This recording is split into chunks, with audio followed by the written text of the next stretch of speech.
Hello. Hi. It's Friday. And you know what? Yep. It's time to get up. Hey, there we go. Yep. We're talking wrestling in the green room here. Now, Mike McQuinlan's just calling out Andersen saying, hey, I saw you wrestling in North Korea. Who goes to North Korea? I know who goes to North Korea. Jon Andersen, one of the co-hosts here on the Mornings in the Lab with Keith, CMartyFit, Jon Andersen, producer Christina Flint. And today we have the incomparable Mike McQuinlan joining us all the way from Lima. I think he's in Lima, Peru. The brand new look. McQuinlan's shaking. Get the old good haircut and glasses, and he looks different than what he's got on the old profile there. So Mike's going to join us here today. We are going to talk about From Fear to Fit, how fitness can help you become a more confident speaker. You know, it's just the old shoulders out, confidence, lift some weights, get up there. So we're going to talk about that today here in the lab. Of course, the accountability check-in coming in around the 15-minute mark. CMartyFit tip coming at the bottom of the hour. And a lot of great the creator spotlight coming in at the top of the 55-minute mark. And I was just going to catch up on a bunch of topics here today. So let's bring in the boys. John's been battling bears all night. So we're going to go hear about that and see how his internet connection is here this morning. Let me get some music on here for you guys. There we go. Marty, Johnny. What's up, boys? What's up, brother? How are you? What's up, man? You know, man, feeling great this morning, man. I could tell you got some energy here today, brother. No, I think it was my, I worked on my IT bands yesterday, so I'm feeling good. Oh. Got some tension out of my body. Oh, so you're touching stuff. You know, I had Dr. Lynn Andersen on the show a few months back, Marty, back before I met you on Live in the Lab. And she talked about ways for men to relieve tension. But that's not what we're talking about here this morning. We're talking about touching our toes. That's not what I was talking about at all. And I had a feeling you were going to go that way, and I proved myself right with Keith every time. You're like, oh, Billis, you're not going to go there with me right now. Hey, Christina, get him.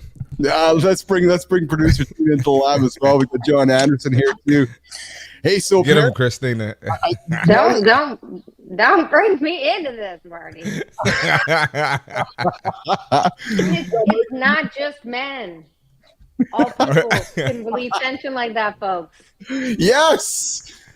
Hey, there is a such thing as post-nut clarity, Christina Flynn. Here he goes. Thing. No, I'm telling you. There's a thing. You're right. Mansplaining post-nut clarity to me right now. Is that what's happening? I'm just saying that I was talking to Dr. Lynn Andersen. We got to get her on the show, Christina Flynn. She might be a great morning show guest, like the Dr. Ruth back days. But she was on Live in the Lab. Hey, Live in the Lab 1 year anniversary tomorrow, by the way. She was on the show months back talking, Jon Andersen, about how men make better decisions after the nut is empty. That's what she said. After. That's it. Hey, John. I mean, it makes sense. It does. Yeah. I'd say How long does it take to fill up? You got to well, it just depends on the individual. You got to unload that weapon, man. Once you empty the clip, you feel better. How long does it take to fill up? Yes, because I mean, that clarity doesn't seem to last all that long for y'all. So, is it quick? Is it a quick turnaround? Well, you know, sometimes it's quick, sometimes it takes a little longer. You know, the tank fills up. You got to get rid of the tank. But apparently, science says, Flynn, science tells us that men make much better decisions after there's clarity in our lives. So, gentlemen, if you're starting your day today and you're confused and you're stressed out and you're stuck, I might invite you to go and empty the tank. Andersen, apparently it's pretty windy up there. Are you telling men to master their domain? Oh, that's exactly, yes. Master the domain, empty the tank, make big decisions. Life will be better for you. You know what, Keith? I've mastered getting you going and getting you on a rant and a tangent. I've mastered it. You've mastered it, brother. You're good. You're good at it. You're the perfect. You know what? I couldn't ask for a better co-host. We just got the rhythm going on. CMartyFit. I'm telling you. Literally, Marty. Let me jump in right there. Yeah. Please do. Well, here's the thing, Marty. Keith is going to do that goofy stuff whether you're pumping on him or not. That's just him being true. Him. So you can take the credit for it, but if you were gone one day, he'd still be doing this goofy stuff. I'd just be the one letting him go and do his thing without jumping all over him. That's true. I give you that. Hey, it's part of what we're trying to bring out here to the show. It's the Christina Flynn. It's the modern male. Oh, let's not go there right now, please. We have a show to do. We don't have time. Is that what Keith called it in your meeting or something? No, it's not. I don't know what the hell he's going to say, which means I need to, let's keep going. Let's keep it rolling. Let's keep it rolling. So what I do want to say, as the old, exuberant host this morning, I really want to lean into what's happening down there on the last day, Marty, of this conversation with Jon Andersen. We're patiently been just hanging out with his awesome internet connection. Marty, before you were getting into the lab here, I know you're getting yourself sorted out here. Andersen apparently was addressing the bear on the deck in the middle of the night last night, Marty. Whoa, what? No. I was addressing the bear at 6 p.m. It was completely light outside. It was so windy. Even the animals are all mixed up. This dude just shows up right on the deck. It's 6 o'clock in the afternoon. I had to chase this guy away. It wasn't even dark outside. Unbelievable. Oh, wow. Yeah. Interesting. John's ready to go. John's just, I'm ready to go home. John, we're ready for you to go Let me tell you, this son of a bitch was big too. When he got down when he went from standing up to on his fours and ran away, his back was probably up to my chest. He was a monster. That's crazy, man. Totally crazy. Good morning, Jimson. Yeah. Good to have you here this morning. You're on Mornings in the Lab. I invite you to subscribe to our channel, Mornings in the Lab. Like it, comment on it, share it with your friends and so forth. And Goody 708, you dropped your blunt. I think it's in my pocket, actually. Every now and then I find a few little busted up blunts in the pocket, so I'll go check mine later and I'll pull it up there for you. So thanks for joining into the show. I invite you to like it, share it, comment, just do what you got to do. Invite us into your world, but more importantly, I'm glad you're hanging out here this morning. So do we have anybody on the horizontal streams here this morning? Has Enzo showed up? Is Enzo ill there, Marty? Has he been mad because I've been so focused on the vertical that I haven't had, and maybe Enzo got to come over to the vertical feed and hang out with us. I don't know what's going on. I'm gonna reach out to him. Yeah, is he sleeping? Like, Enzo, you're not supposed to be sleeping, man. You're supposed to be hanging out with us, dude. I'm gonna be honest. I hope he is getting some sleep. The kid's 17. He needs some sleep, man. You are correct. Yes, this is absolutely right. This is absolutely. So back to Johnny. So Johnny, the 6 o'clock, the bear is on the deck. You told the bear to get the hell out of there. And then, did you get a chance to get some rest last night as you arrived up for this morning, or did the bear come bug you all night, or what happened over there? Well, now that you mention that, it worked out because I pretty much have to scare a bear away every day. And the fact that I scared this one away before I went to sleep, he didn't come back, or no bear came back in the middle of the night, which was pretty cool. But I got to give you, this son of a bitch was a little ruly. It probably took 2-3 minutes of me yelling at him and throwing rocks at him to get him to get far enough away that I was comfortable. Oh, geez. I'd pay to see that. Yes, so would I, actually. I would pay to see Andersen yell at a bear. For sure. Yeah. That's good content there, I'm thinking. I got to tell you, just from the standpoint of from the standpoint of being a man and yelling, "Get out of here!" and watching a bear go away, it feels pretty damn good. I'll give you that. Hey, you're hanging out with Keith, CMartyFit, Jon Andersen, and of course, producer Christina Flynn here, getting the day started. We got a show today talking about how to become an awesome presenter through using fitness. Fitness, as you know, lifting weights, taking care of our human is the core principle here in the lab here. And we, honest to God, believe you take care of yourself first. You're going to, everything else is going to take care of yourself after that. And today we're going to talk about how to become an awesome, confident speaker by being fit and keeping yourself all together. Hey, Marty, I know, and Johnny, I know you guys like to, especially Marty, I know you like to roast Instagram stuff, Marty. And I think you do an exceptional job of it. You call people out, and I saw something last night, guys doing some, I don't know, some ridiculous pumping. Hold on. That's not, you can't put that stuff on me. That's all Marty. I greet everybody with positivity. Yes, Marty's over there, he does his thing, and I got no problem with what he does, but I punch with positivity only. Yes. So listen, you're gonna like this. There's Marty. Maybe we got to bring this onto the show, Flynn. But there's a new plugin for ChatGPT that roasts Instagram profiles. I saw that. Yeah. So Johnny, you can get the because Johnny, I know John's an AI expert, and John's very much one of the leading experts in AI and ChatGPT and so forth. So John, what we might want to do next week is get ChatGPT to roast your Instagram page. Hold on. So we're using this technology that's so powerful to help people's lives, but now we're using it to cause fucking trouble. Excuse my language. Come on. What is wrong with this world? Jesus Christ. That's it. Yeah, no positivity coming out of that one. But no, so apparently, Marty, I've seen this, that you put your own profile in there, and it gives you comments on your Instagram aesthetic, on how we could have some fun with that potentially. There's one for Twitter too. Oh, we could do it across a couple. Yeah. There you go.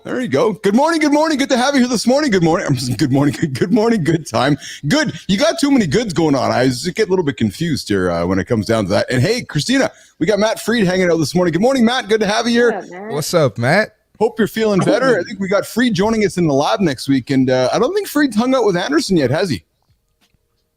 Not yet. That'll be good. Matt Freed. I've had Freed on twice, but he hasn't been on with John yet. Yeah, so John's gonna hang out with Matt next week. Johnny, Matt's also a trainer in New York City. Deals with men. He hangs out with men like we do and takes care of them and helps them get themselves sorted out. So Matt's gonna hang out next week with us as well. Do we have here anybody else on the horizontal stream? What's going on with you, Flynn, this morning? How are you today, Christina? I'm rocking and rolling, trying to get my kids to school, trying to prep for a wedding in Sudbury this weekend, Sudbury, Ontario. Shout out. You did mention. So yeah, just doing boring domestic shit, to be honest. Yeah. I'm going to a wedding too this weekend, Tina, as we know. Looking forward to that. Mm-hmm. Yes. Speaker on, good morning. Good to have you here this morning in the lab. What is this? This is a live morning show for men. So if you are a man who wants to help get your shot together, you're going to hang out with us here this morning. Bruh, that's it. That's where we're here. I'm Keith Billis. That's MartyFit. That's Jon Andersen. And over there is Mike McQuinlan. He's going to join us here in about 3 minutes because we are going to do the accountability check. And Tina, were you saying something? No, I was just giving a peace sign to Speed Room Com 2. Speed Room Con 2. Awesome. All right, so listen, guys, let's keep the show going here. We are going to but you're a 1-year-old. Oh, awesome, Speedcron. We love having 1-year-olds in the lab. You must be a prodigy because you are here typing and talking and communicating. Teach my children how you can do that, Speedcron. So thanks for hanging out with us here in the morning in the lab. We love having 1-year-olds here on the show. So, all right, Marty, it's time for you to do your stretch. Johnny, it's time for you to go do your stretch and go touch your toes while I bring in this part of the show. And I'm going to go put Tina's going to go in the green room. Jimmy's going to bring it up on the horizontals, and we're going to do this.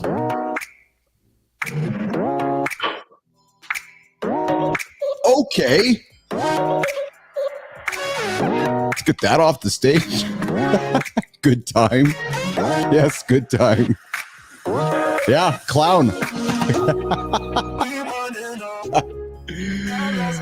Okay. Accountability check-in. Before we bring in Mike McQuinlan into the lab here this morning. All right. This is one for you guys to hang on to. There we go. Real men, we cry. That's right. A grown-ass man is not afraid to put some emotion into his eyes, not afraid to cry, not afraid to admit pain, or not afraid to speak about his failures, or too proud to show his vulnerabilities. Confidence does not mean unbreakable, because we all know pain, anger, disappointment. We've all felt inadequate, but the truth? Admitting you're not okay doesn't make you weak. You know what it does? It makes you honest. Sharing those struggles you have I have those same struggles. It doesn't make you less of a man. As a matter of fact, it makes you human. You heard me right. It doesn't make you less of a man. It makes you more of a human. Because real confidence, I'm telling you, nation, real confidence is owning your story. We talked about stories yesterday with producer Christina Flynn, the story that you carry.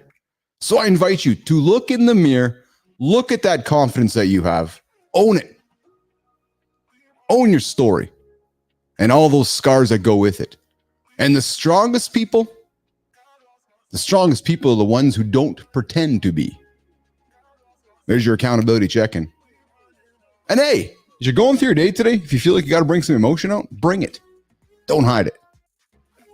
Accountability check-in every single day around this time, something to get you going, something to provoke a thought in your head to maybe help you be accountable and help you get your ass going. Yeah, speed. Best motivation. True story. All right, producer Flynn, we are going to bring up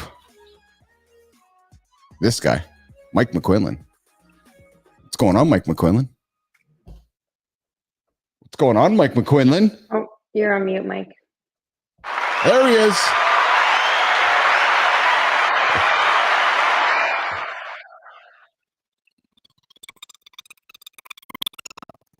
You sound and look exceptional, Mike McQuinlan. We have been so used to having you on the feeds, popping in and commenting and engaging with us, and you are now sitting live in the lab with us today. And oh my goodness, are we excited to have you here, pal? How are you, buddy?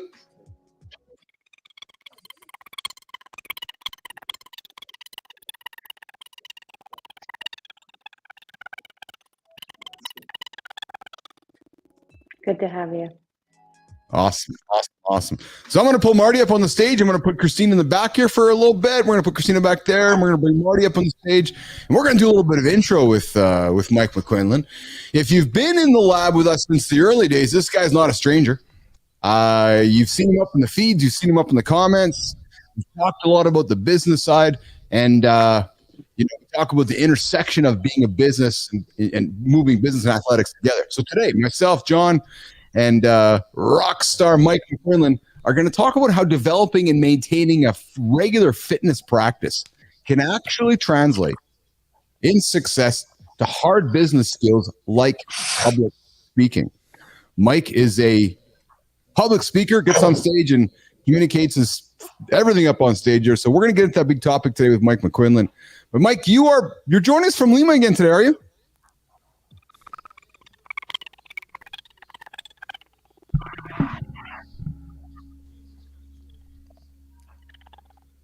You from New York? That shouldn't be an issue for you.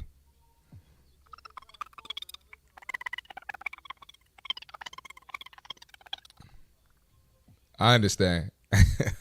Dude, Mike, how cold is it actually though? Come on.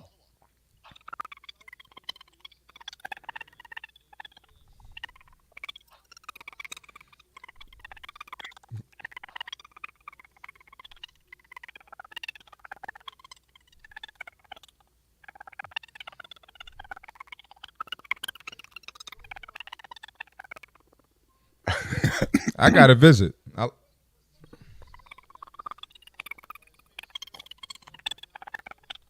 There you go. Hey, Jimmy, can you confirm we can hear Mike on the vertical feed here? It's yeah, I see we got a technical issue there. So Young, I see your comments here. Good time. I can hear everyone, but Mike, we are going to get that sorted out here. Jimmy, what do we got here? Yeah, Jimmy checking into that for us. Awesome. Speed room con alien language. Yes, hang tight, speed room. We're gonna get that sorted out here. Mike, I'm just gonna pull you off for a quick second here. Well, Mike, get that sorted out here. Mike's joining us from Lima. Yes, I do. I hear that feedback as well here. So we're gonna just keep Mike there in the back room for a few moments. Marty, how is your? Oh, I got an echo there too. You hear that? Or is that just me? That might be from Mike.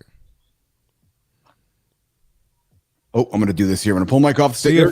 See if Mike gets some headphones. There we go. Yeah, Mike, if you can get some headphones, that'll be helpful, man. We definitely need you to have some headphones. That's an absolute help here. Speed Room Con, thanks for hanging out with us. Subscribe to the channel, man. Come back and see us on Monday. We go here live Monday to Friday, 8 o'clock Eastern time. Always talking business, fitness, athletics, good conversations, and a lot of fun along the way here. So Mike's just getting himself sorted out. We're going to bring him back in the lab.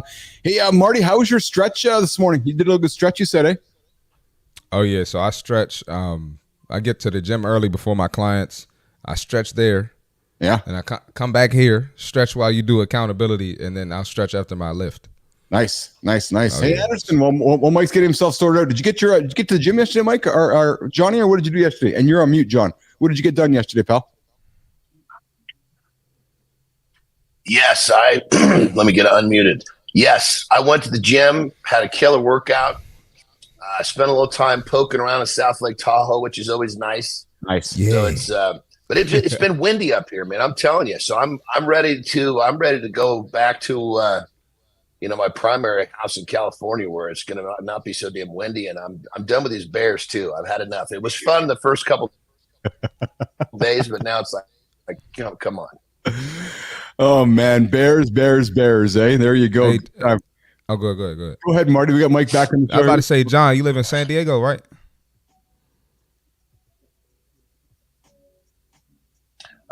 I list that I'm in San Diego, but I'm actually I'm about a couple hours away. I don't reveal exactly where my primary home is. Oh no, but it's I was just going to ask, California.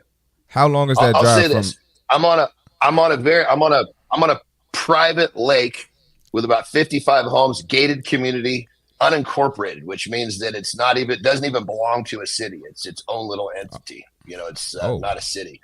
How long does it take me to get from here to there? About 6 hours. Not bad. Got you. So I can get from my primary house to here, my cabin in Tahoe, in 6 hours, and I can get to my house, my vacation house in Mexico in 6 hours. So 6 hours either way. Oh, I'm that's going cool. to a new spot. Oh yeah. Yeah. Mike, I think you got yourself muted there, Mike. So I'm going to bring you up here. Just want to make sure you got yourself unmuted. We got you, Mike. You good? Can we hear you? Nope, we got you muted there, Mike. And how about now? I'm unmuted. Am I good? Yeah, you awesome, pal. Thank you so much. All righty. Good times jumping in here with you. Yes, that is awesome. We're gonna get to know Mike McQuinlan. So Mike was on a few weeks ago or a couple months ago back on the show in some of the early days of Mornings in the Lab, and he's a regular guest, always tuning in, hanging out, offering comments from the peanut gallery. Hey, Mike, just curiously, you've been tuning into the show for a little while. You like the direction we're headed, pal? I do like it. I like it better now that I'm on it. No, it's cool, man. I sometimes if I sleep in, I blame it on you. I didn't want to listen to the lab this morning. That's why I slept in. It's all their fault. It's good times, man. Like I said last time, start off your day with something positive, interact with people. One time, I didn't mean this as a joke. I meant it as something serious. I said it's lonely at the top. It's lonelier at the laptop. And I said it because I mean it, man. This is a lonely life we lead as solopreneurs. Yes. And just to hang and share good ideas and put our best stuff out there. It's the best of both. It's social, but we still get the exposure we need to promote our businesses. You're absolutely right, pal. You're absolutely right. Hello, Joker from Ireland. Glad to have you here today. Nice to have you here, actually. Thank you for joining Mornings in the Lab with Keith and friends. CMartyFit, Jon Andersen, producer Flynn. And of course, our guest today is Mike McQuinlan and Caravaggio. Will this be the last election for a while? Good times there, right? That's a good one. That's no. Marty? No? Nope. We had a poll yesterday over on our LinkedIn page, and Mike, I don't know if you got a chance to see it, but the poll was which 80s, 90s TV character best represents your personal brand. And Mike, you strike me as either MacGyver, Elaine Bennis, Carlton Banks, or Buffy Summers. Who do you relate to the most, pal? Out of that list, I'm going to say MacGyver, but I'll tell you who the real answer is, if I may. Yes, tell us. Somebody said this, it was brilliant. Not TV, but movies. Somebody said, this is in my Toastmasters Club, the word of the day was nexus. And he said that I am the nexus of every character in the Breakfast Club. Really? Yeah, you're using Breakfast Club references right now. Jeez, you're making John breakfast. What's that? It's breakfast time. It is breakfast time. It is. So Mike McQuillan's a Marine combat correspondent turned public speaking coach. Mike knows how to command that attention, deliver with impact. He specializes in the fitness, helping trainers and coaches not only talk, but also truly connect with their audience. He's got over 20 years of experience from installing gym equipment, Johnny. Maybe he installed some gym equipment in your gym there, John, to training top-tier fitness professionals. Mike's seen and done it all. He's the creator of the Fit Presenter method, because slideshows are for the mediocre, and Mike McQuillan is beyond mediocre. He's actually more than extraordinary. He's currently based in Lima, Peru, but we don't hold that against him. And his journey is as global as is his impact. He's bringing a unique blend of fitness, discipline, and world-class speaking to every conversation. I'm excited about this because public speaking is something that a lot of people get so nervous about, yet we spend our whole life communicating. But the moment that you say, okay, go get on stage or talk, or as Marty and I joke, or even John and I joke, get behind the microphone and camera live, people just freeze up. So I'm really eager to get into the conversation today about how doing what we do in the gym, that confidence we build in the gym, how that translates to getting on stage and having a great conversation. Mike, did I do a good job introducing you? What did I miss? That was incredible. Now it's my life's mission to live up to what you just said about me. That is incredible. Hey, we didn't talk last time too much about the Marine combat correspondent stuff. I'm a little bit curious about that, Quinlan. Tell us about the Marine combat correspondent you did. Well, sure. When you join the Marines, you just go in, and whether you're a butcher, a baker, a candlestick maker, you're a Marine first. So every Marine is trained as a rifleman, as an infantryman first, but then you get to specialize. I tell you, it's one of the great privileges of my life to be accepted into the journalism program. That's at Fort Meade, Maryland. Yeah. The defense That's about 30 minutes from me. Yeah, exactly. DINFOS. You want to know something ironic is that Fort Meade is home of two major establishments there. One, the Defense Information School, where the military trains as journalists. And also, see, Marty, what's the other big attraction at Fort Meade? Is the NSA? The NSA, the National Security Agency. Hey, so Keith, don't sleep on me, Keith. There you go. Johnny. Come on, man. Look, I'm more than a trainer, man. Marty is much smarter than he looks.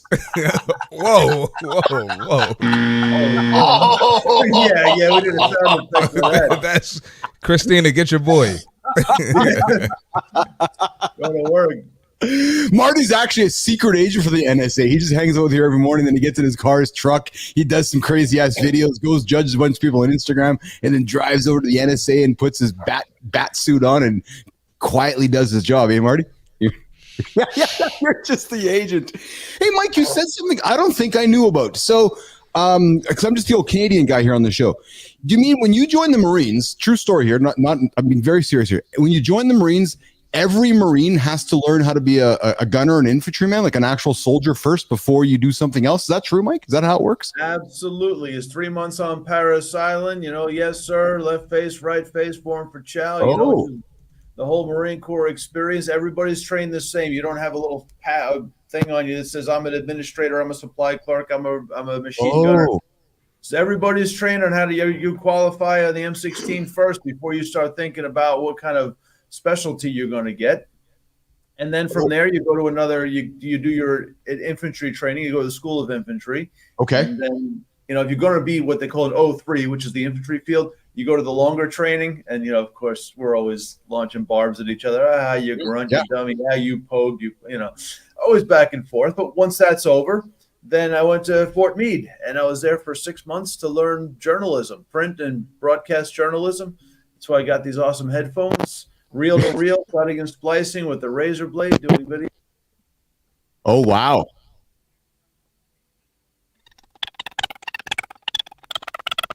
Oh, I think we're having some issues with Mike's audio here.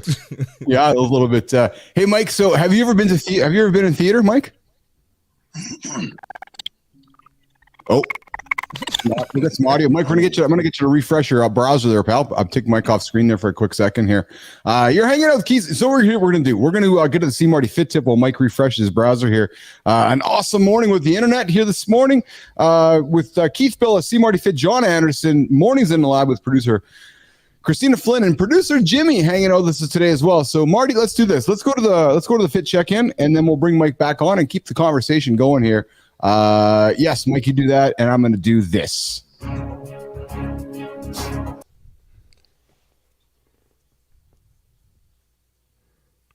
All right, we got the fit tip for today. Let's get into it. All right. Proper form is key to crushing your goals without breaking down your body.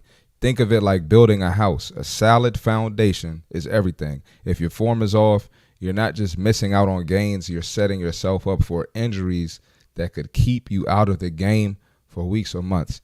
And there's nothing like being out when you can't work out and you want to work out. That's the worst feeling. Here are 7 tips to ensure your proper form in the gym. Number 1, warm up the right way. A 5 to 10 minute warm up targeting the muscles you'll be using prepares your body and mind for the workout. I recommend a dynamic warm up. Get your body moving, get your muscles moving, and you can do some better reps. Have some great form. Start with body weight. Before adding weights, master the movement of using just your body. If you can't squat or deadlift with good form using your own body weight, you shouldn't add resistance yet. Use a mirror or record yourself. Check your alignment. In exercises like squats or deadlifts, your knees should track over your toes and your back should stay neutral. Mind-muscle connection. Feel the exercise where it's supposed to work. If you're squatting and feel it more in your lower back than your legs, adjust your stance or your depth. Keep your core tight. For exercises like deadlifts or overhead presses, a tight core protects your spine and helps generate power. Brace like you're about to take a punch. Control the movement. Don't rush. Lower the weight under control. And for example, in a squat, descend slowly. Avoid bouncing at the bottom. Ask for feedback. If you're unsure, ask a trainer or experienced lifter to check your form. A quick correction can make all the difference. That's the fitness tip for today. There you go. Fit tip of the day by CMartyFit. Christopher Martin, more than a trainer. Perhaps the most handsome guy on the panel here today. Hey, Christina, I've used that a few times, but I haven't leaned into it. So thank you for the reminder. You're still brilliant, but I used that before. Love you, Christina. She's going to kill me. There you go. Yes.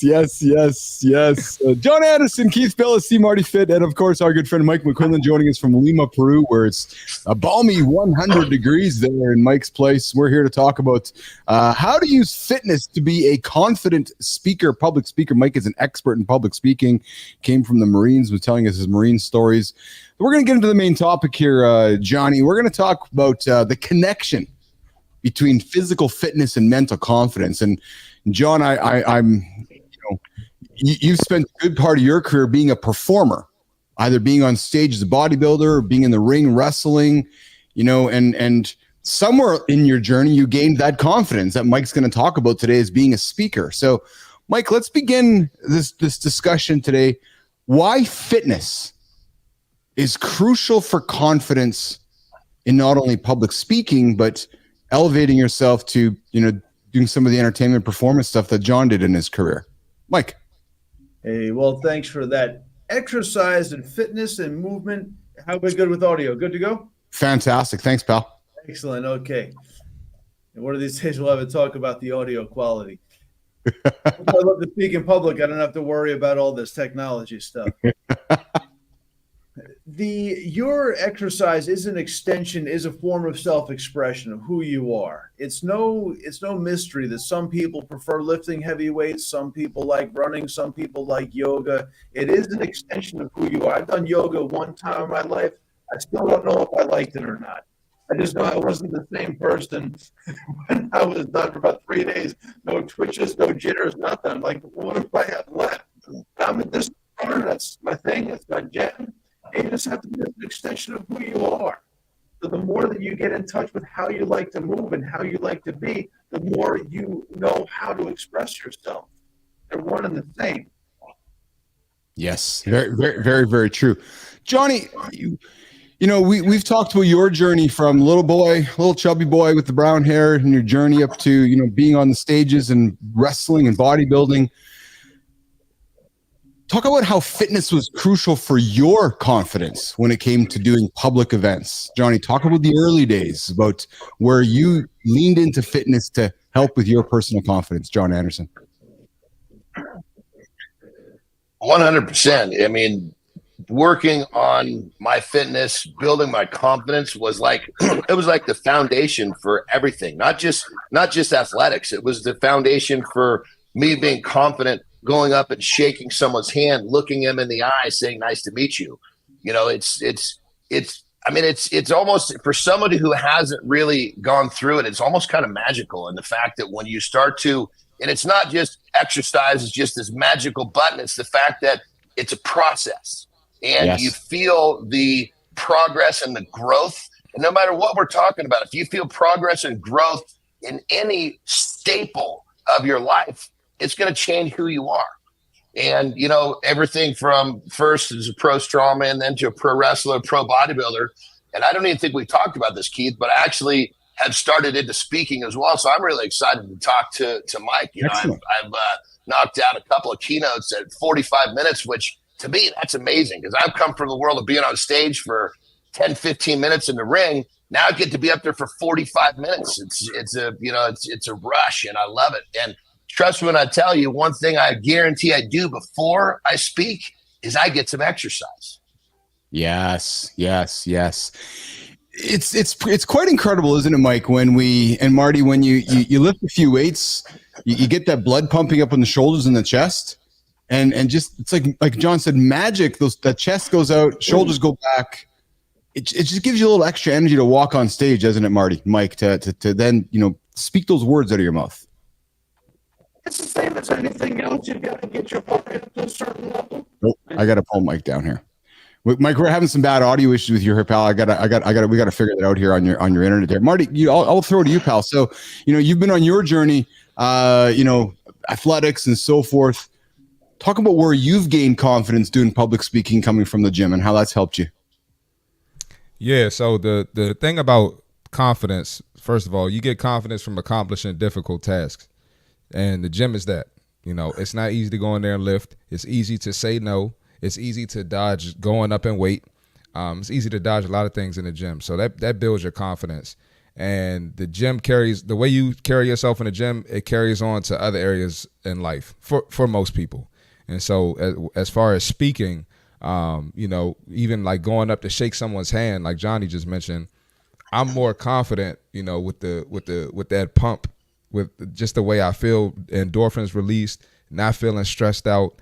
And it's made me even to the point where it's made me think clearer thoughts, that mental clarity I get. So that's helped me with my speaking as well. And as you can see with my content, I'm not scared to speak, my mind or speak publicly. So yeah. Mike, can you unmute yourself there, Mike, before you speak here again, pal? So Mike, talk about the fit presenter method. John himself has spoke about, he's been on stage a couple times here. Talk about the importance of the filter instruct transfer system that you've developed in enhancing speaking skills. I know that John is quite curious about how you teach that. So talk about that filter instruct transfer. Yes.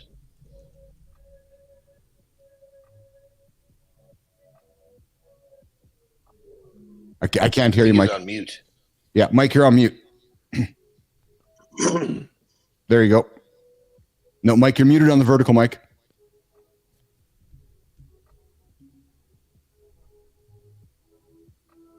I want to keep trying that there, Mike. No, I got nothing. I got nothing there. So, it's okay. Cool. I'm going to pull Mike off for a second here. So listen, we're going to keep the chat going on here, guys. While Mike's getting that sorted out here. Hey, boys. So I found something I wanted to share with you guys here as we continue our conversation with Mike McQuinlan regarding how fitness can help you be a confident speaker. But boys, as we're continuing that chat, did you know that there's 5 things a great CEO should never do? Jon Andersen, CMartyFit. I got a quick list here that I want to throw on the table for you guys. Number 1, Johnny, is a great CEO never gets lost in the details. Marty. Can you expound on that, Keith? Yeah. I love that. That's one of my sayings. That's one of my sayings. I love that. Yes. Great CEOs prioritize strategic oversight, Marty. Thinking big, and ensuring that this organization stays aligned with that, and then lets the organization and empowers the organization and empowers the colleagues to fill in the gaps, right? So, a great CEO that is micromanaging is more than likely going to stifle creativity and more than likely going to slow the progress down. So what we might want to do as a great CEO is paint the big vision and then empower those incredibly strong leaders you have around them, and then lead them through the details, not get caught up in the details. Number 2, great CEOs as well is 5 things a great CEO never does, Johnny, is stick with poor decisions. And here's something that I think a lot of entrepreneur CEOs often struggle with, guys, is not making a decision. So I'll offer this. No one is infallible, not even the most experienced CEOs. Johnny, what sets great CEOs apart is their ability to recognize when a decision isn't yielding the desired results. Rather than stubbornly sticking to it, they have the humility to admit that it's not working and the courage to change course. And great CEOs. Yes, I love that. It's right. Quick to make a choice, quick to cut loose if it's not doing the job. 100%. Yes. Yeah. I'll just kind of refer to a business situation that I observe, in the business world. But, I talk often on the show about Peloton, the business company Peloton, the fitness company, and they've been going through their business struggles. They had a CEO last year came in, and you know what I admired about him? He said, we're going to do this, do this. None of it worked. But you know what? He at least made the decisions to try. It didn't work. He doesn't have a job anymore. But the point is, boys, he made the decisions. And that to me is the key point, because often it's too easy not to make the decision and just live inside of mediocrity. Number 3, Marty, compromise integrity. Great CEOs know that trust is crucial, and they can't compromise the integrity along the way. So, having CEOs that foster a culture of loyalty and dedication, driving success, and building along the lines and the solid ground of integrity and trust. And then I think you and OGG told me an integrity story one time when I was with you all. Yes.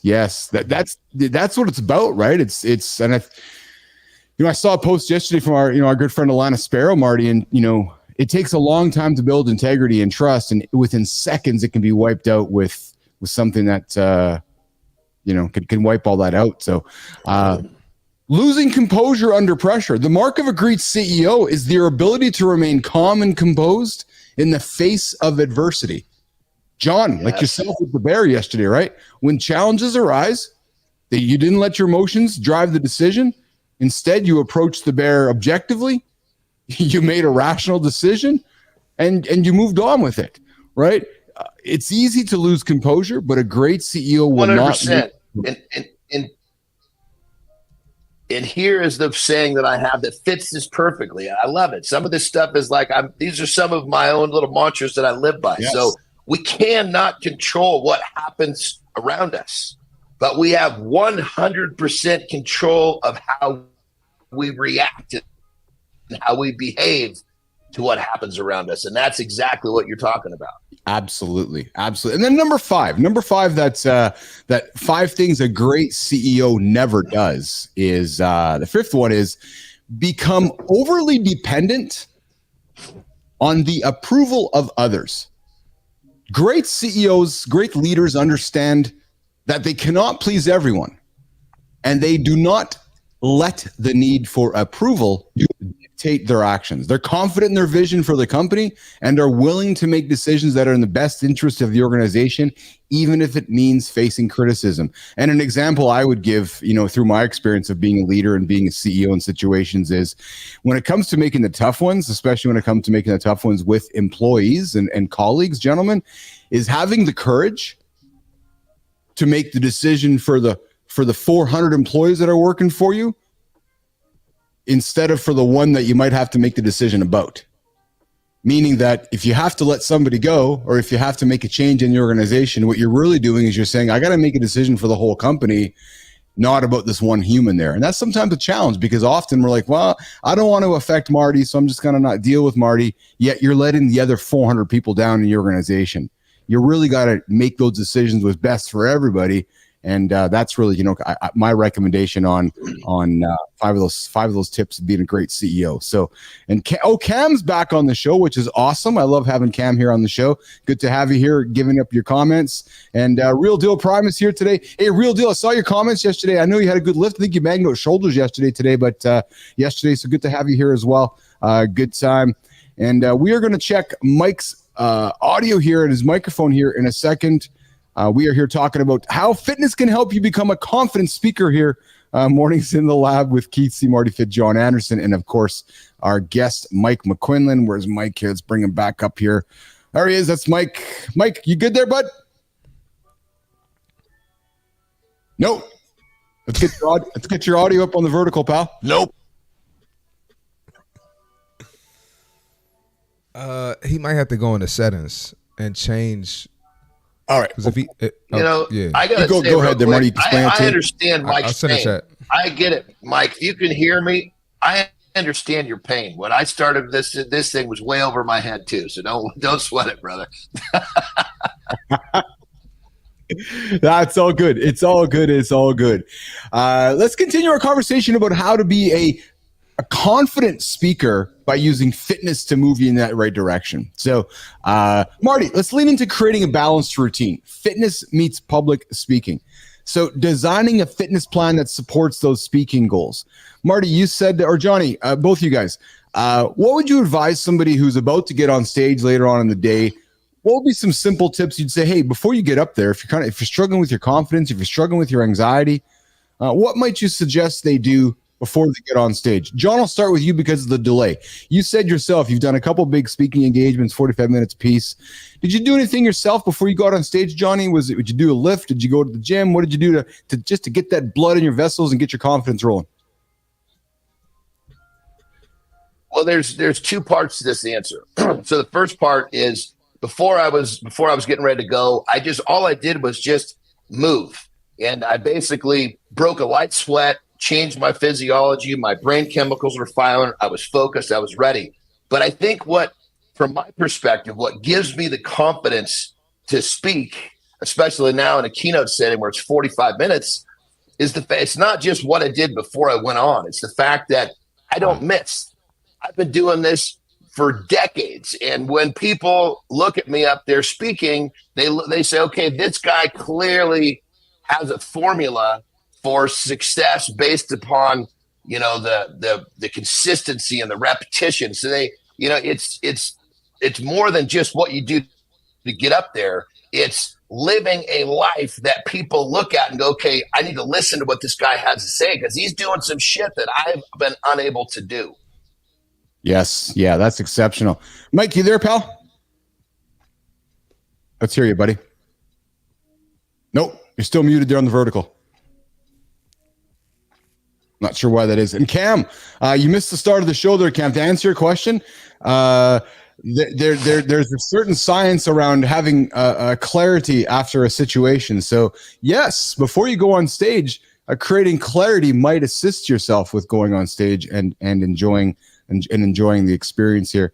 Christina, I'm going to pull you up in here as well. We pull Mike down here. Tina, have you weaved fitness into your life before you get on stage for public speaking situations? I know, Christina, you've done public speaking. You've been on stage doing, engagements like this. What do you do before you get on stage, Christina? Do you do bang out a bunch of push-ups, sit-ups, or you're like, I got to figure it out, breathing techniques? What do you do, Christina? Yeah, I lean towards the breathing techniques because I tend to amp up very, very high. So if I continue to amp on the push-ups or trying to run around, that's going to bring my adrenaline too high and it's going to make my voice a little bit shaky. So for me, I'm already at that state of really high energy. I want to try to bring things down. And it can be as simple, honest to God, as taking 3 box breaths or 3 really deep in, 1 more up, and then really deep out. Doing that to just let your brain know, because it's scared, it doesn't feel safe. You're about to put yourself out there. It feels risky. Just let your brain know you're safe. Nobody knows this topic as well as you do. You've worked really hard to be here. Now go share the value you have to bring with the audience. I like that you're saying that, and I can see John nodding, because John, I think what John's nodding about is that we talk often about how cortisol and excitement compete, right, John? And what you're hearing Christina say is that the cortisol and the excitement are battling each other, and Christina's choosing to lean into the excitement to let the cortisol, the illogical cortisol, go away. Isn't that what she's saying? Isn't that, Johnny? Yeah, 100%. You based upon, your mental position, you're going to get a different chemical. And so she's talking about getting into that really, really, serene, focused place. Obviously, and she's talking about exercising would get her too amped up. She's actually kind of going the other way, but ultimately creating the clarity you need to perform, it's different for everybody. Yeah. And Christina, I like that you were talking about how you get into your own head, because there's a lot of illogic happening, isn't there, Christina? Because that cortisol is telling you that you're going to suck, that you don't know what you're talking about, and that you're going to be really horrible and you're going to fail, and all that anxiety starts ramping up. You need to catch yourself and go, wait a minute, there's no logic in those emotions right now, isn't it, Tina? No, and just knowing what's guiding all that illogical stuff in your brain. It's simply the feeling of safety, and that's just evolution. Our bodies are wired to make sure that we're putting ourselves in positions of safety, and we haven't quite been able to figure out how we can make our brains and make our bodies feel safe, even in moments where we know we're okay. So start with that, establish safety, and realize that voice is simply just your body and your brain trying to warn you. You just got to reassure it. Yes. Mike, do we got you there, pal? I see you're muted on the vertical though, bud.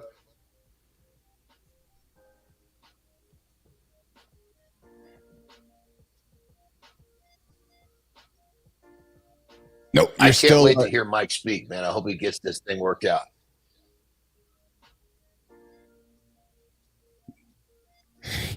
So you know what the funny thing is we actually have a Japanese anime going on with Mike McQuinlan, because he's speaking, Johnny, and we don't know what he's saying, but I think there's a few words that are coming out there that might be a little bit colorful, is what I'm suspecting is happening. No, Mike can't hear that at all, pal. No, we get no audio. If we don't get this technical stuff worked out, we got to bring him back, because this is exciting stuff. I can't wait to hear his topic. I could absolutely guarantee you we're going to bring McQuinlan back for sure. We got Real Deal coming in here. Be the expert when you're best for the job. Just do the thing. Yes, absolutely. This is Real Deal. Look at this. Speaking coach on mute. Lip reading expert here. Coming up in the lab, lip reading with Mike McQuinlan. How to present when you have no audio. Mike is an expert in teaching us how to read lips, so that if you get onto a stage and you have no audio, Mike will teach you how to enunciate and clearly. It's like lip sync in a music video nation. You get up there and you just you spit out the words, and next thing you know, off you go there. So let's continue our chat about rest and recovery in speaking. So we know that lifting some weights and getting into the gym gets the endorphins going and get the dopamine. Can I add one thing? I ain't get to add anything. Yeah. I was just going to say real quickly, just do something that you like. Okay, so if it's not weights, it might be Pilates, it might be a stretch, or a breathing exercise like Christina did. I just wanted to add that in there. No, please do, Marty. Yeah, absolutely. So let's lean into the rest and recovery part, Marty. So getting that proper rest and recovery before that morning speaking engagement as well. I mean, definitely get sleep, get your 8 hours, or, 6 to 8, or whatever works for you. Some people do more than that. I would say definitely do that. I just mentioned stretching. So if you like to stretch, if you want to roll out, do some yoga, whatever's going to make you feel good and feel energized and give you the mental clarity, lean into that. Yes. Tina, comments from you? I think for me, so I've done this a little bit, so I know now what I need after the fact. I know that I'm not going to be able to accomplish anything before I talk. That day, before the 11 o'clock, the 1 o'clock, I can't focus on anything. Do not plan anything. This is me. I also know that because all those chemicals are rushing, my body is sensing unsafety. It's nervous. I know that once I get off stage, I then crash. So I can't plan anything after the fact. Typically, I don't plan anything for the rest of the day if I can help it. But certainly if I do plan something, it's got to be something that's more active. I can't be strategizing and brainstorming. So going out there and doing this each time is going to teach you a little bit more about what you need. For me, I just need to call it a day because my cortisol and excitement they're battling so much that I don't have anything left afterwards. Just like that. So you got to get it done. You're like, I got to get this thing done. Johnny, what were you going to say? I take a slightly different approach. So I definitely am all about, getting some sort of blood flow the day of. But when it comes to like aggressive resistance training, I'm going to take 1, possibly 2 days off because I want to make sure that my whole body, my central nervous system, my soul, my spirit, my emotions are completely healed and I am at my best to perform. No kidding, Johnny. So before you're getting on stage and speaking, you're actually taking some time before that and just chilling out your whole state so you can be absolutely ready for that. I'll do exercise like blood flow stuff. Like I'll, break a sweat, but I'm not lifting up any heavy shit because that's, one of my normal training rhythm is going to constantly be breaking down muscles, breaking down central nervous system. And I need all of that completely recovered so that I'm the best version of me. The blood flow is also for the best version of me. But ultimately, when it comes down to even when I was competing in strength and bodybuilding, there's always a period of time where you let your body, mind, and soul completely recover, so you're at your best when you're on stage. Yeah. I never would have considered that. Marty, you lean in here on that, pal. I was going to say I'm kind of the opposite. I like if I have to speak, I like staying in my normal routine as closely as possible as I can because I don't like to put too much emphasis. That means you're not training hard enough, brother. If you got to train harder. Well, hold on. Well, I don't like to put as much. You got jokes. I don't like to put as much emphasis on the event because then I'll get nervous and overthink. That's just me.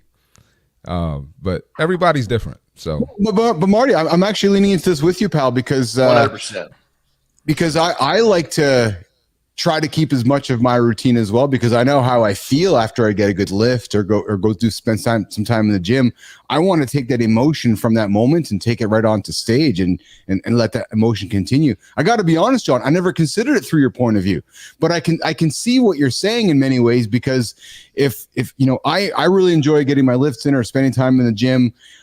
I would only think that if I held back for a couple days and work towards getting on stage, I'm going to be amped up and jacked up and ready to rock and roll when I get up there. And then I can go and get that lift. And I think that's what you're saying, right? Is that hold that energy up and then let it out when you get on stage. Well, think of it from like this standpoint. Like when I train with weights, I'm intentionally breaking myself down. If I don't break myself down, I'm not doing my job. And if I break myself down continually up to the event, I'm not going to be recovered to be the best version of me because I haven't recovered. Now, in terms of routine, Marty, I completely agree. I like to stay in my routine, but I just do activities that don't break me down. Yeah, I see what you mean. I get that. Promote healing and completely getting back to 100% of myself. Yeah. Marty? No, I agree with that. Now, I will say where I agree with Johnny is if it's a leg day and I kill myself on leg day, I wouldn't be able to present or speak or anything after that. If I stayed in my normal routine. So I can agree with you there. But if it's chest or shoulders or back, I'm feeling pumped. I'm hyped. I'm ready to go. Well, yeah, because your shoulders are out, your chest is out, you're getting on stage, you're feeling like $1 million, hey, Marty? You're like, yeah. I can lift right now, right? So. Oh, yeah, definitely. Yeah, Mike, you good? Nope. Nope. Oh my God, Mike, you've been here twice. You got this to work before. Yeah, absolutely. He has 100%. Yeah, we'll get it sorted. Nope. We have Lauren popping in with a comment as well. Good to have you up there, baby. Interesting. Her comment was, I'm with John, taking today and tomorrow's recovery days for my big event tomorrow. I want to physically feel as rested as possible. Lauren's speaking at a wedding tomorrow, Marty, so she's taking some time. Let's go. Yeah, exactly. She's actually marrying the folks. She's going to be the officiator. Are you serious? Yeah. So she's carrying the license there tomorrow to go sign some people up and say, hey, congratulations, they're married people. I'm That's married. what's up. That's pretty interesting. Lauren has many talents. She does. It's pretty cool, man. Yeah, It's cool. It's absolutely cool. So she's going to take some time to get herself ready for that, for that speaking engagement tomorrow, and not spend any time or spend less time training for that. So, Mike, you good there, pal? No, I'm wondering if it's actually an internet connection problem with Mike there. I'm not sure what that is, but I'm just going to pull Mike off here for a second here. So, yes, Lauren, the marriage commissioner, is a new title for her world these days, Marty. Okay, we're going to continue the conversation about how fitness can help you be a confident speaker. Let's get into the contrarian side of it. Can confidence? So listen, the reality is we all believe this one thing, but let's talk about the other side of it. Let's attempt to talk about the other side of it. And the other side is some people would say that you don't need to spend any time in the gym or any time, worrying about your fitness for public speaking. Some would say that it's the mental preparation is all you need to be a confident speaker. Marty, want to lean into that? Can you see that? Personally, the mental preparation that's just not going to do it for me.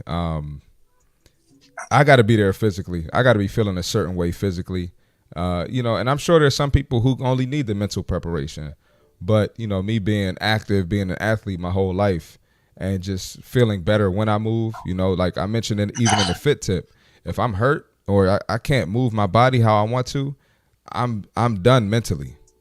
I can't focus. I don't feel like myself.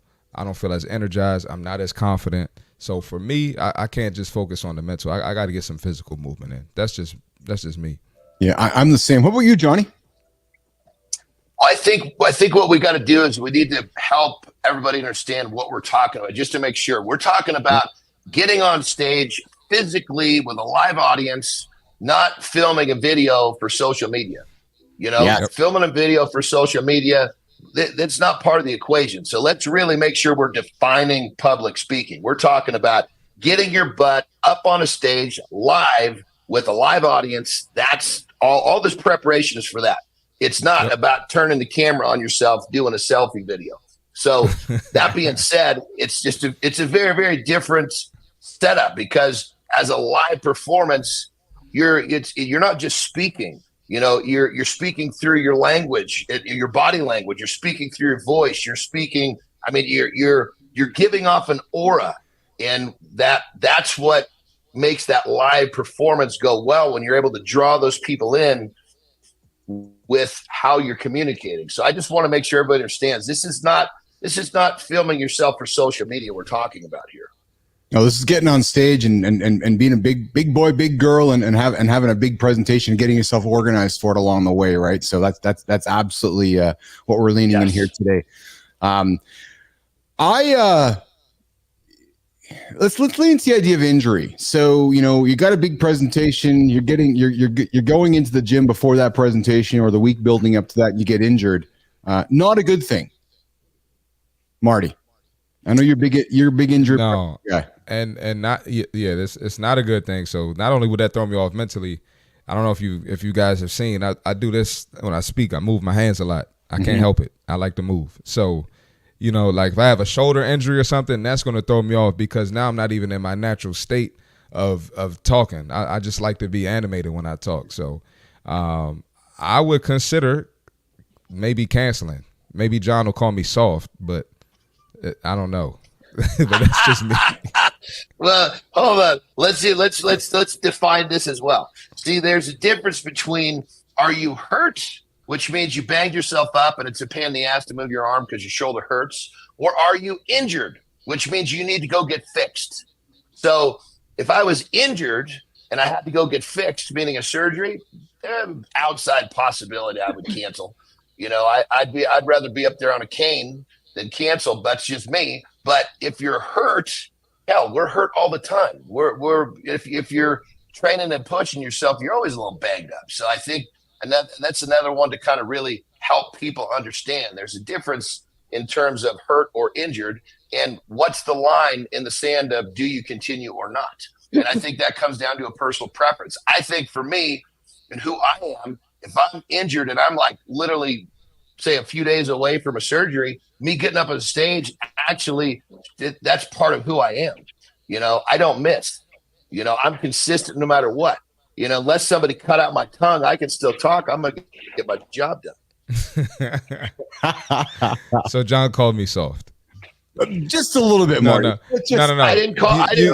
Hold on. I didn't call you. I didn't say a word. I didn't call you soft. I just talked about who I am. No, so the clarification was good. I was referring to injury, and I said consider. I didn't say for sure. So I'm kind of crazy too, John. You're not the only crazy one in here. Don't listen. Don't defend yourself. The only normal one is Christina. Christina. Throw any turds here. Don't feel like you got to defend yourself. I didn't throw a turd. I was just talking about me. Well, no, I'm with you. Here. If we're classifying Christina as the only normal one here, Marty, we really have the circus on this show. You don't know me yet. Well, maybe from what I've seen, the most normal. Me, Keith, and John are for sure crazy. But maybe Christina will open up some more. Oh man, Cam, Marty and John have great chemistry. Yes, absolutely they do. This is part of the fun. Hey, you're tuned into Mornings in the Lab with Keith, CMartyFit, Jon Andersen, producer. Really, Cam? Christina Flynn, and our guest Mike McQuinlan over in Lima. Yes, we're going to try to bring him up here again, Mike. I just saw that comment. Well, Cam, if it's who's the well, I got to know if that's the case. Who's pitching and who's catching?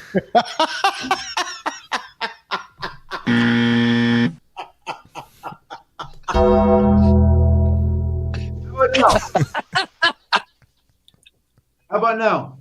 Oh my goodness. We got him. Oh. We got him. No. Yes. The show's almost over, and Mike McQuinlan now joins us. Mornings in the Lab. The worst thing about this whole thing, I've been listening to you mispronounce my last name for the last hour. It's driving me kooky bonkers. It's McQuillan. There's no N in the middle of that. McQuinlan. Yeah, so it's Mike McQuinlan, the new guy, Mike McQuillan. Thank you, Mike, for Yes, thank you. That's why I didn't want to hear anything. I'm going to unplug my headphones. Such a host. What a show host. Mike hooked up. Now I can't hear you. Payback. Mike McQuillan joining us here. Mornings in the Lab. Got his audio sorted out here, nation. We are all excited. My audio fixed. Oh, good time is he's celebrating. We're all celebrating here. So audio. Christina's like, oh my God, it Let me worked. plug in my headphones now. No, don't do anything, man. He can't hear us. Keith. I know he can't hear us. Oh man! And now I can hear you. Now I can't hear you. We're good. Mike, can you hear Let's this? go, baby. Let's go. Let's go. Just give me the signal of a damn and a hole this full of new insults of bingo. Oh, man. With a pencil ever since Prince turned himself into a symbol. Is this happening right now, Marty? I love it. Just seeing everybody only wants to discuss me. This must mean I'm discussing me. I'm Oh, my I'm not God. the first king of controversy. I am the worst thing since Elvis Presley. Mike McQuillan, talk about the importance of your presenter system. So you have the Fit Presenter method, which integrates fitness into speaker training. Tell us about the importance of the filter, instruct, transfer system in enhancing speaking skills. Mike McQuillan. Thank you very much, Keith Billis, and I won't put an H in the middle of Bill House like I used to. We all have misconceptions about what we do. In the fitness world, there are more lies than truths, because that's how you differentiate yourself in fitness, is by lying to people. Because if we get in the gym, my bicep curls are going to be the same as Marty's bicep curls. Okay, John's push-ups are going to be the same as my push-ups. So the way a lot of people differentiate themselves is by making shit up, and they come up with all science. So we all had and we learn from these misconceptions. We learn from these lies.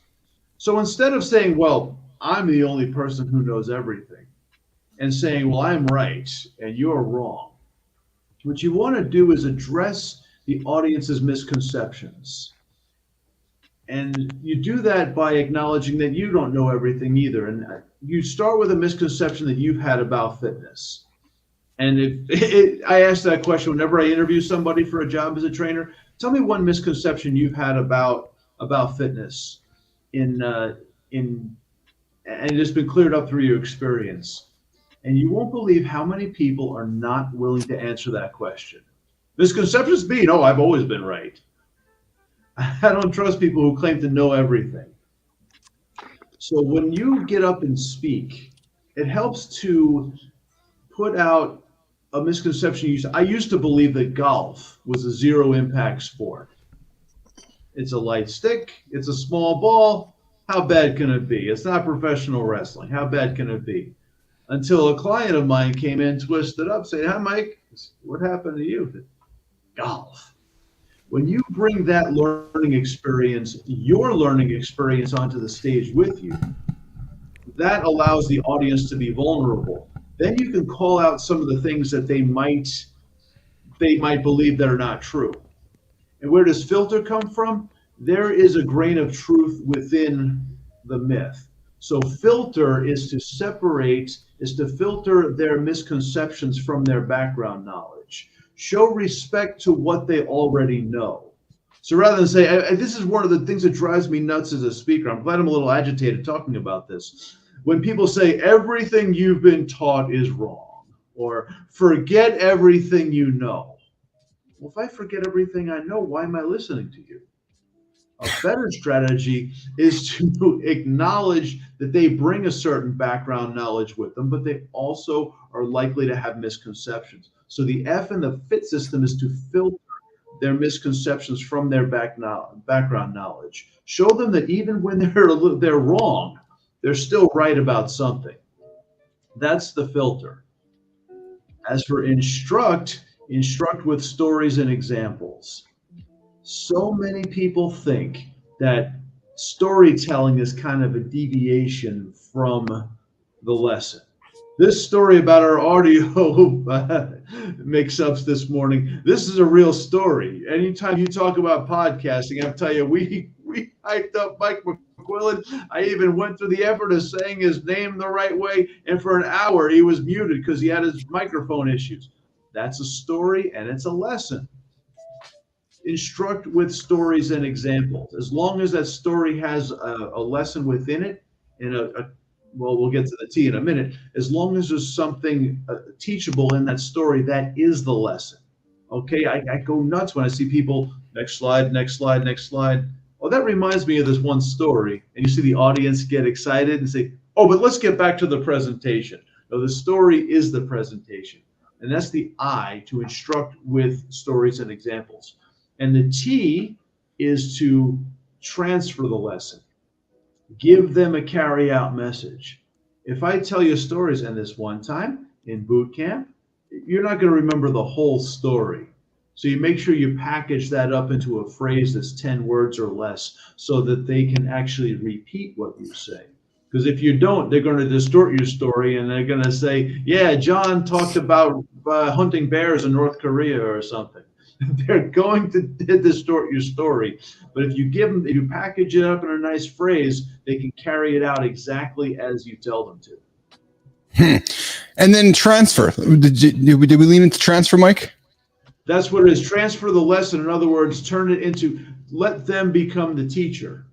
Yeah. So you want them to repeat and teach your examples and carry your story. And that transfer is to bottle everything up into a phrase of 10 words or less, so they can repeat it exactly as you tell them to. That's what transfer is. When they come in as the student and they leave as the teacher. That's the transfer. Mike McQuillan, name pronounced properly. Mornings in the Lab with Keith CMartyFit and Jon Andersen. Thanks, Mike, for correcting me on that. Mike, so what you're saying is the story that one is getting on stage to present to the audience is instantly making you relatable to the audience. Don't skip the story. Lean into your story. Is that what you're saying, Mike? Absolutely, yes. And you want one story for every lesson. Make sure you have one story, one lesson, one carry-out message. If you need more than one story to get your point across, well, then the story isn't powerful enough. And if the story is powerful enough, you only need one story for each lesson. Yeah. Even though we've got 1,000 lessons in the gym, something going wrong, one story for every message. Interesting. Mike, do you subscribe to this theory of training before you get on stage, or do you subscribe to this theory of get your workout in, get your confidence built, then get on stage, or do you subscribe to a similar theory that Jon subscribes to, which is I got a big event coming up in 2 days. I'm going to focus my energy on that big event. My training is complete. The gym is not where I need to be right now. I need to be mentally getting ready for getting on stage to tell my story. Is that what point of view do you come from, Mike, with that? I would say people who tend to over prepare. I don't know if most of my speaking is in the classroom. I've had days when I'm in a classroom for 9 hours teaching English as a foreign language. So I don't really have that. That to me, I've been on stage for the 45-minute, for the hour keynote as well. And you don't want to over prepare. You really, whatever, if that's what it takes to keep you distracted, then I'm cool with it. Me, I'm a distance runner. I might be a little bit too subdued if I go for a long run. So it's a give or take. I don't have my only routine is just to get my shoulders going, my hips get a good rotation, get some flow. So it's definitely movement before I get on stage. But a full out gym routine before getting in there, I don't know, man. Those muscles start to cramp up and seize up. I had a kettlebell routine last night. I'm like, I don't know. I don't know if that's maybe more relaxed for this morning, or it's maybe more irritable. I don't know. Mike, would you be advising somebody to adjust fitness routines for different speaking situations? That's a good question. I would say that you don't want any too radical shift. You don't want to do anything brand new. Like if you've never done this routine, let's just say you're traveling and you're staying in a hotel that has a really nice gym. They've got some kettlebells and medicine balls. It's not just a treadmill and a sit-up board like most hotel gyms have. Let's say you stay at one of these gyms, that even the nicest hotels have the crappiest gyms. Let's just say you're doing a speaking gig, you're traveling, they put you up in a hotel and you got this incredible gym. You might have to fight temptation a little bit, not to go overboard with all the toys. You don't want to change too much before you speak. Yeah. Johnny, Marty, questions for Mike with this? Yeah, this is really good stuff. Thank you. I'll listen to you talk. What you say in a second?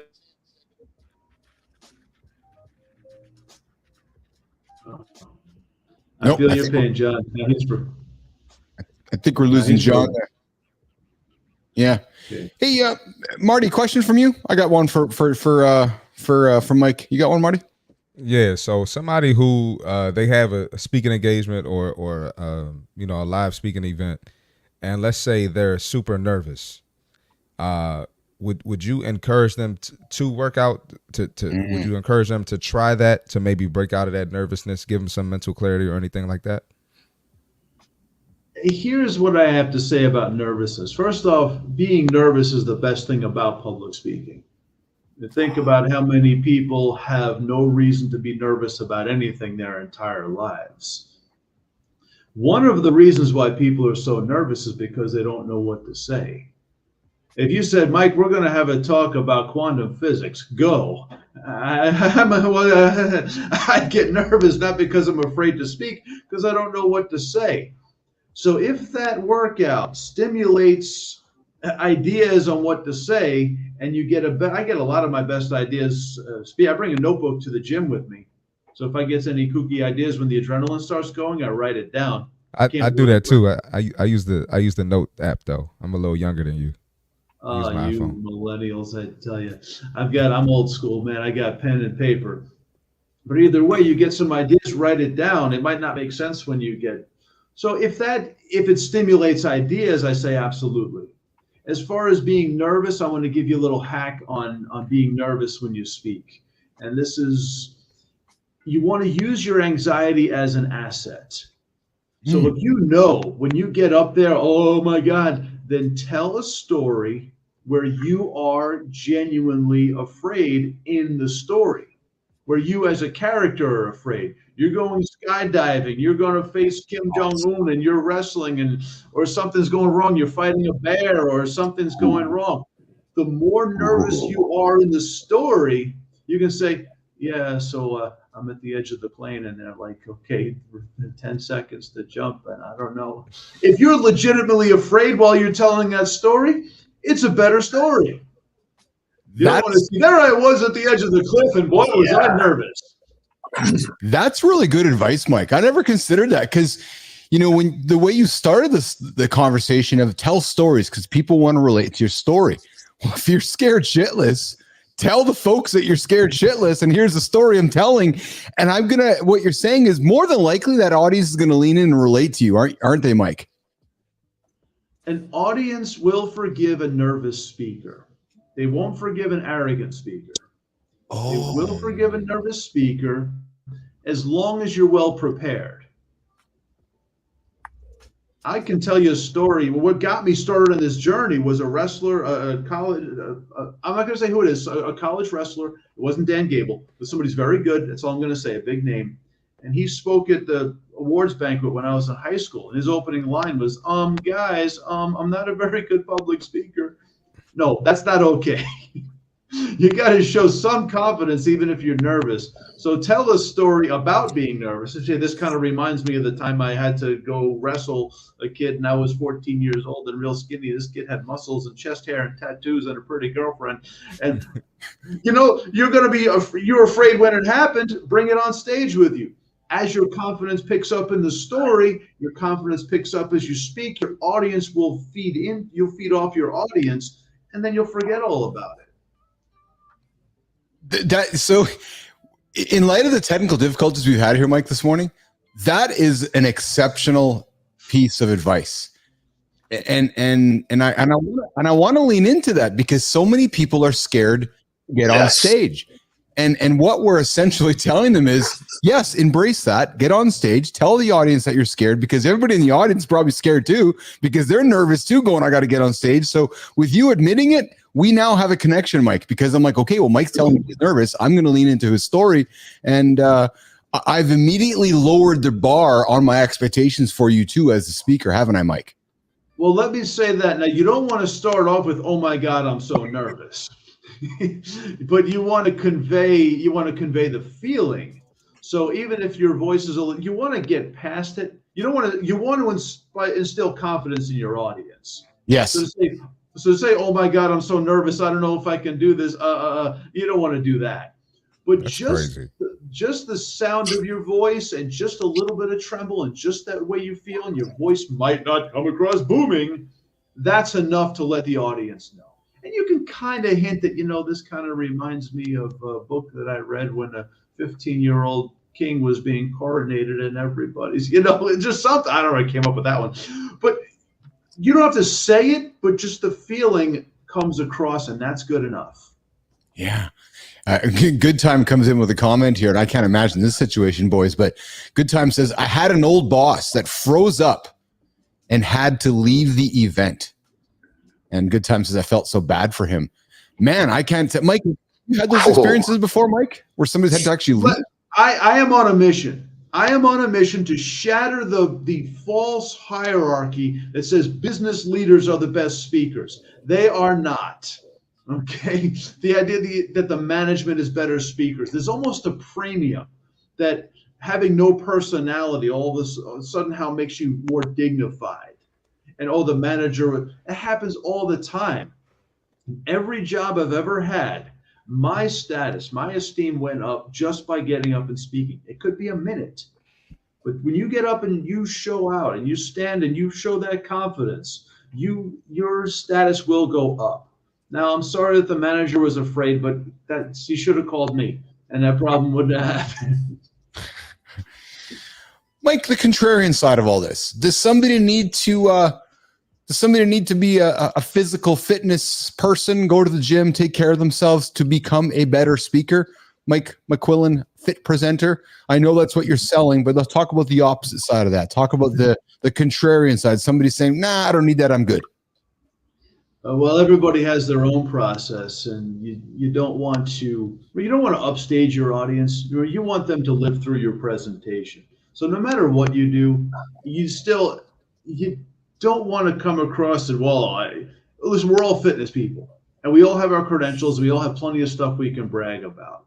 No matter what it is, put your own greatness. And you talked about this yesterday with just different certifications and different things you both. Don't ever let that be a boasting point. But no matter what you do, you want to be healthy. I mean, there's so many ways people are destroying themselves physically. That's it. You do want to have a good. Let me think about that. You want to be fit in everything you do, but you don't have to be a ripped, super duper athlete to be a great speaker. In fact, that's my next venture, is working with student athletes for exactly that reason. They're not automatic, but I encourage fitness in everything you do. Lean into that. Well, the biggest killer is being sedentary. And when you're speaking, you have that gift of doing something professional where you're not sedentary. We're sitting now, but we're going to get up and do something after this. Probably did something before this. That's just, we love to do it. But getting up and speaking means you're not sitting down. All this talk about pandemics and different things, there's no greater pandemic than the fact that we're all sitting on our asses and calling it work. And the fact that you are up and moving and doing stuff puts you in a position so much better than anybody else. So lean into that and be physical throughout your day. Yeah. We're hanging out with Mike McQuillan, proper pronunciation, not Mike McQuinlan and not Keith Bill. We're past it, man. I don't take it personally. The same thing happened yesterday. Because but that's how I learn. I learned by saying the name a couple times, and now it's and I've seen Marty in the audience. That's how I learn, right? So I'm the same way. Right. So actually this is all, I'm being selfish right now. This is how I'm learning. So I'm like, okay, Mike McQuillan, I'm good now. Right. So love the sound of my name. Marty. When me and Keith talk about you in meetings, we say McQuinlan. Yeah, absolutely. We've repeated it to each other so many times. Yeah, we've repeated it so many times that we don't even look at the spelling. So thank you for that. 100%. So now I know. Mike McQuillan joining us here, the fit presenter. We're talking about how to use fitness strategies to be a confident speaker. We're working towards wrapping up the show here. Jon Andersen, some closing comments, questions from you before I wrap it up with some closing comments. Johnny.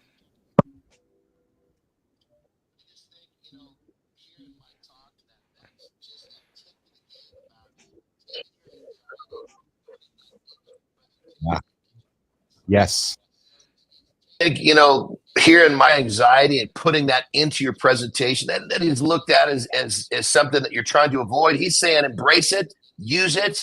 And if anybody is having an issue with public speaking, this right here should just be opening that gateway and allowing you to take that first step. So Mike, good stuff. And the audience, that if you didn't hear him say that, go back and watch that section, because that John, it relates a lot to what you talk about, which is, embracing the darkness, or walking towards what you don't hate, or walking towards failure, because that anxiety in your head is, I'm failing right now. I'm getting on stage and I'm sucking. And what Mike is saying, tell the audience that you're scared right now and your fear of failure, and that you're going to work yourself through it and weave that into your story. And immediately that audience's barrier is going to come down. Their walls are going to come down. They're probably going to open their arms. They're going to lean into you more. That's exceptional advice, Mike, this morning. Well, thank you. Absolutely. Marty, comments from you, pal, before we wrap her up. Yeah, no, definitely. Everything Johnny said, and just, being transparent about your anxiety, being transparent about being nervous. And what I thought about there was, that makes sense, because someone in the crowd probably has the same issue. So exactly. You dropped a lot of gems. And the biggest takeaway for me was, the biggest pandemic is sitting on our ass and calling it work. I love that right there. That's you gotta clip that one up, Keith. You gotta clip that up. That's so true. We had McQuillan here for the 90 minutes, and we had an exceptional 30 some odd minutes with Mike once we got the audio working. So and he dropped some good nuggets there as well, which is awesome. But Tina, we're here to wrap it up. And before we wrap up the show, boys and girls, I want to take a minute and try a little something new here today to reflect, Marty, Johnny. We had a big week, man, and express some gratitude and some thanks for those that showed up on the show this week. Man, to say that I'm proud of the conversations we've had here today would be an understatement. We've shared a lot of great information this week. We had a big 2-hour show on Wednesday. Caliber of guests were awesome. Some badass shows all week, guys. Before we get out of here, let's just do a quick review. So Monday, if you haven't tuned in all week, guys, Monday, we did a show called Embracing Mondays, How to Love the First Day of the Week. We kicked off that show because I know as we're going into the weekend, not John doesn't go into the weekend. Monday through Fridays through Sundays, all the same for Andersen, and we try to preach that here in the lab. But if you do subscribe to weekends and you do subscribe to Mondays, the Monday show gave you some tips on how to get through Mondays. So I would encourage you to go and lean into that. Hey, McQuillan, did you hear the show we had on Tuesday with Brian Hinge, the Side Hustle's Guide to Success? I think actually, Mike, you were part of the show. Actually, I think you were in the comments there. Marty. Yeah, so Brian joined us on the show on Marty on Tuesday talking about the side hustle entrepreneurs. That was a great show as well. I remember that conversation with Brian. Hey, Marty? Oh yeah, that was a good one, man. He loved it. He wants to come back. Yeah, we'll get Brian back here as well. Wednesday we had two guests, Nation. On Wednesday we had Jenny Suka joining us. The good, the bad, the surprising of being an entrepreneur. Jenny is over there in Albania from North America. A mom, an entrepreneur, a beast, the GOAT, doing a lot of great things, giving nobody a reason, Jon Andersen, to be lazy. And then, of course, we wound up that show on Wednesday with the funny guy, Jeff Hatton, the personal brand entrepreneur, and he's doing a bunch of great stuff on LinkedIn. Yesterday, we got to know producer Flynn, doing some personal branding stuff. And then today, of course, we had Mike McQuillan talking about how to be a confident speaker when you're getting on stage using fitness principles, mental health strategy principles. And most importantly, what we learned from Mike was embrace your anxiety as you're getting on stage and weave that into your story. Love that tip, Mike. But that was the week of shows. Marty, favorite show for you all week, pal? I mean, come on, I gotta go with my guy Brian. That's one of my childhood friends. That's my big bro. So definitely 100%. Definitely happy for him. Johnny, favorite show for you this week, pal?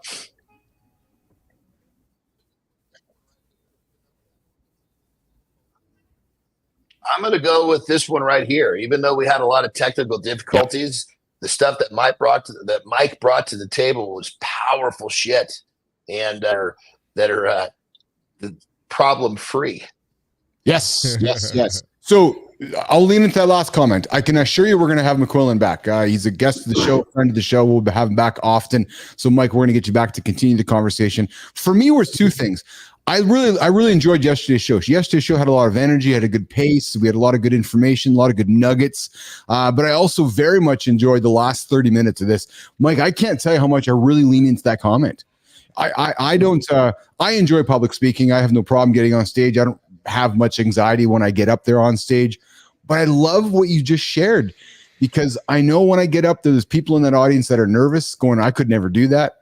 So I'm going to use that for my technique next time if I get on stage anytime soon to say, hey, if I'm feeling nervous, I'm going to share that with the audience. That's some really great advice. Christina, producer Flynn, your favorite show of the week? I love Jenny, man. Like in terms of inspiration, a mom of three. She's traveling the world with her family. She's working with her husband. She's coding. She's creative. She's making jewelry. Like, the woman is doing a lot of things and could be an inspiration for a lot of people.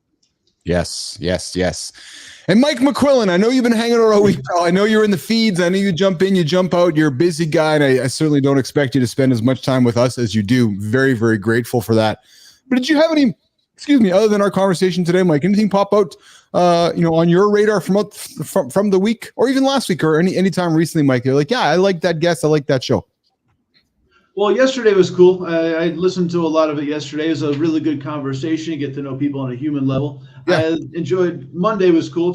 I enjoyed Monday because Mondays. I mentioned Boomtown Rats because the song I don't like Mondays. Yes. But I don't know what to talk about what this song is about, but I actually like Mondays, so I was really excited. So I love the fact that this is a high energy way to start the day off. Morning radio is usually so miserable on the actual radio. Yes. People complaining about traffic and complaining about politics. And morning, and TV is worse. So this is how you start your day off. I appreciate that, Mike. So, Mike, are you a Monday guy then? Do you run towards Mondays? Like, I love Mondays. Is that you, Mike? Sunday's actually a stressful day for me. So, I mean, again, you had the whole conversation about that. That's when I send my MailChimp out, and it's always behind schedule. So Yeah. you got to get that MailChimp out on Sunday. Damn it. And then, but the thing is, my wife and I spend a lot of time together on the weekend. So Monday is just like, this is what life should be. And it's, so I actually enjoy, not like I want the weekend to be over with, but if I have a good weekend, Monday is just a very soft landing into something productive. That's awesome. Mike, I'm a fan, man. I'm a fan of you. I'm a fan. I'm exceptionally grateful for your support of the show. You have been a fan of our show since day one, and I can't say enough how grateful I am for that. As much, Marty, John, and Tina, how grateful I also am for Cam's participation in our show today. Cam, you are an awesome guest commenter. I love that you spend time with us in the commenting feeds. I love the energy you put into your words. I love the thoughtful sentences that you string together to educate and to entertain us. So, Cam, I invite you to come back on Monday. I hope you'll spend the weekend thinking about what you can then throw at us on Monday and communicate, because this is golden, Cam. So I invite He's going to do some research on us now.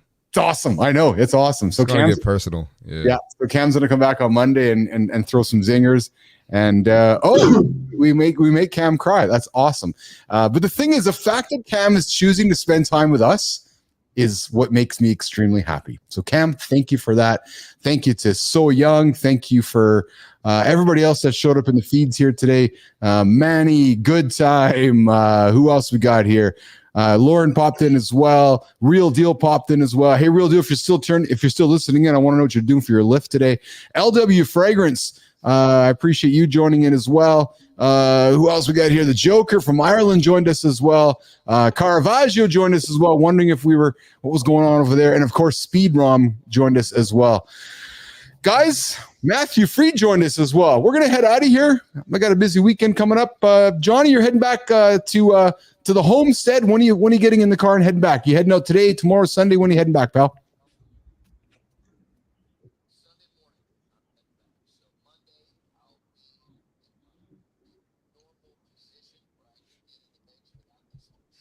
Nice. Let's go. Exceptional. It's been a lot of fun. It's been absolutely fun hearing the bear stories, and we'll look forward to hearing those on Monday as well.